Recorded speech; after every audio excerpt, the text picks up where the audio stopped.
السلام علیکم ورحمۃ اللہ وبرکاتہ۔ آج ہم اپنے چینل دی بک ریڈر کتاب کہانی پر ایک نئی کتاب شروع کر رہے ہیں جس کا نام ہے آب حیات۔ یہ ایک بہترین ناول ہے۔ اس ناول کے لکھنے والی کا نام ہے جناب محترمہ عمیرہ احمد صاحبہ۔ عورتوں کے مسائل اور ان کے معاملات کے اوپر لکھنے والی ایک بہترین لکھاری ہیں جن کا ناول ہمیشہ سبق آموز ناول ہوتا ہے۔ یہ ناول ہم شروع کریں گے اور اس کی جتنی بھی اقساط ہوں گی وہ ساتھ ساتھ ہم اپلوڈ کرتے رہیں گے، اور ہم آپ سے یہ امید کریں گے کہ آپ ہمارے اس چینل کو لائک بھی کریں، اس کے اوپر اپنے قیمتی آراء کا اظہار بھی کریں، ان ویڈیوز کو اپنے دوستوں کے ساتھ شیئر بھی کریں اور ہمارے چینل کو سبسکرائب بھی کریں۔ یہ بات میں آج پہلی دفعہ اس ناول کے آغاز پر کہہ رہا ہوں۔ اس کے بعد جو سلسلہ ہوگا وہ مسلسل ہوگا، اس میں اس طرح کی کوئی بات آپ سے نہیں کہی جائے گی۔ لہٰذا آپ سے گزارش ہے کہ آپ ہمارے چینل کو لائک کریں، سبسکرائب کریں، اپنے دوستوں کے ساتھ شیئر کریں اور کمنٹ سیکشن میں اپنی قیمتی رائے کا اظہار ضرور کیجیے گا۔ آئیے کتاب شروع کرتے ہیں۔ اس نے دور سے سالار کو اپنی طرف آتے دیکھا۔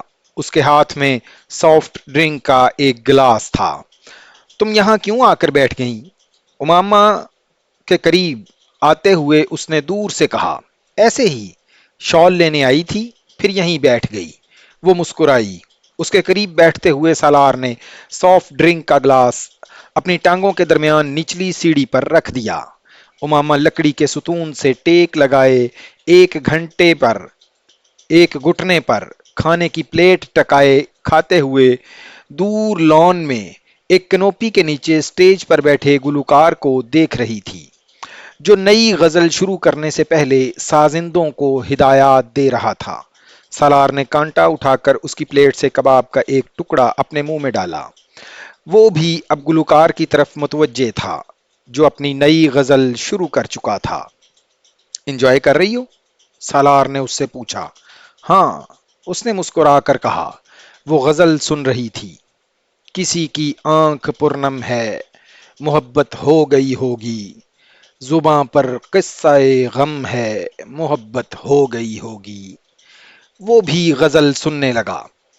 کبھی ہنسنا، کبھی رونا، کبھی ہنس ہنس کر رو دینا، عجب دل کا یہ عالم ہے، محبت ہو گئی ہوگی۔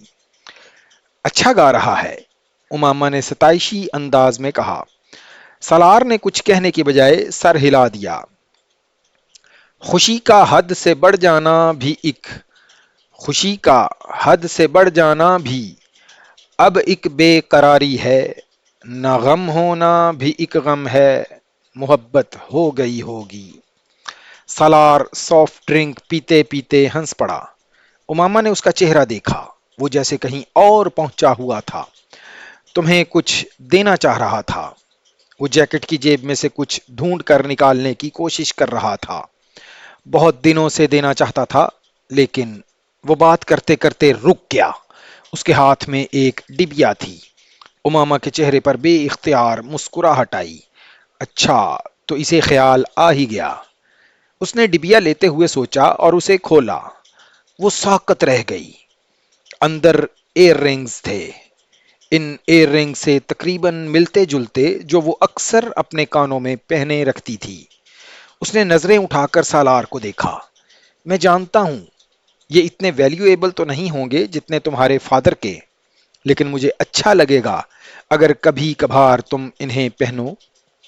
ان ایئر رنگز کو دیکھتے ہوئے اس کی آنکھوں میں آنسو آ گئے۔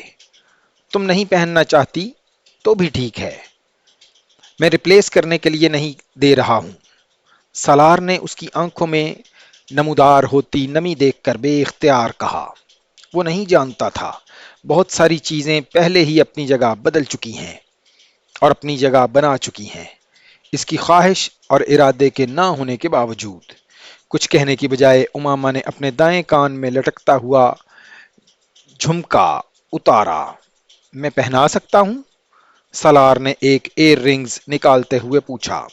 اماما نے سر ہلا دیا۔ سالار نے باری باری اس کے دونوں کانوں میں وہ ایئر رنگز پہنا دیے۔ وہ نم آنکھوں کے ساتھ مسکرائی۔ وہ بہت دیر تک کچھ کہے بغیر مبہوت اسے دیکھتا رہا۔ اچھی لگ رہی ہو، وہ اس کے کانوں میں لٹکتے ہلکورے کھاتے موتی کو چھوتے ہوئے مدھم آواز میں بولا۔ تمہیں کوئی مجھ سے زیادہ محبت نہیں کر سکتا، مجھ سے زیادہ خیال نہیں رکھ سکتا تمہارا۔ میرے پاس ایک واحد قیمتی چیز تم ہو۔ اس کی آنکھوں میں آنکھیں ڈالے وہ اس سے کہہ رہا تھا، وعدہ کر رہا تھا، یاد دہانی کرا رہا تھا، یا کچھ جتا رہا تھا۔ وہ جھک کر اب اس کی گردن چوم رہا تھا۔ مجھے نوازا گیا ہے، سیدھا ہوتے ہوئے اس نے سرشاری سے کہا۔ رومانس ہو رہا ہے؟ اپنے عقب میں آنے والی کامران کی آواز پر وہ دونوں ٹھٹکے تھے۔ وہ شاید شارٹ کٹ کی وجہ سے برآمدے کے اس دروازے سے نکلا تھا۔ کوشش کر رہے ہیں، سالار نے پلٹے بغیر کہا۔ گڈ لک، وہ کہتے ہوئے ان کے پاس سے سیڑھیاں اترتا ہوا انہیں دیکھے بغیر چلا گیا۔ اماما کی رکی ہوئی سانس بحال ہوئی۔ وہ جھنپ گئی تھی۔ سالار اور اس کی فیملی کم از کم ان معاملات میں بے حد آزاد خیال تھے۔ کسی کو سامنے پا کر کسی کے سرخ ہونٹوں پر انوکھا سا تبسم ہے، محبت ہو گئی ہوگی۔ اماما کو لگا وہ زیر لب گلوکار کے ساتھ گنگنا رہا تھا۔ جہاں ویران راہیں تھیں، جہاں حیران آنکھیں تھیں، وہاں پھولوں کا موسم ہے، محبت ہو گئی ہوگی۔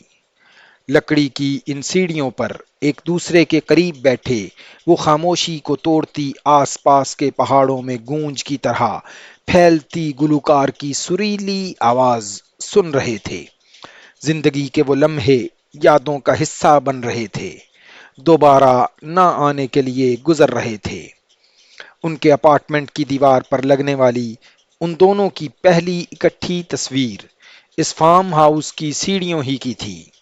سرخ لباس میں گولڈن کڑھائی والی سیاہ پشمینہ شال اپنے بازوؤں کے گرد اوڑھے، کھلے سیاہ بالوں کو کانوں کی لوؤں کے پیچھے سمیٹے، خوشی اس کی مسکراہٹ اور آنکھوں کی چمک میں نہیں بلکہ اس قرب میں جھلک رہی تھی جو اس کے اور سالار کے درمیان نظر آ رہا تھا۔ سفید شرٹ اور سیاہ جیکٹ میں اسے اپنے ساتھ لگائے سالار کی آنکھوں کی چمک جیسے اس فوٹوگراف میں موجود دوسری ہر شے کو مات کر رہی تھی۔ کوئی بھی کیمرے کے لیے بنائے ہوئے اس پوز میں نظر آنے والے جوڑے کو دیکھ کر چند لمحوں کے لیے ضرور ٹھٹکتا۔ سکندر نے اس فوٹوگراف کو فریم کروا کر انہیں ہی نہیں بھیجا تھا، انہوں نے اپنے گھر کی فیملی وال فوٹوز میں بھی اس تصویر کا اضافہ کیا تھا۔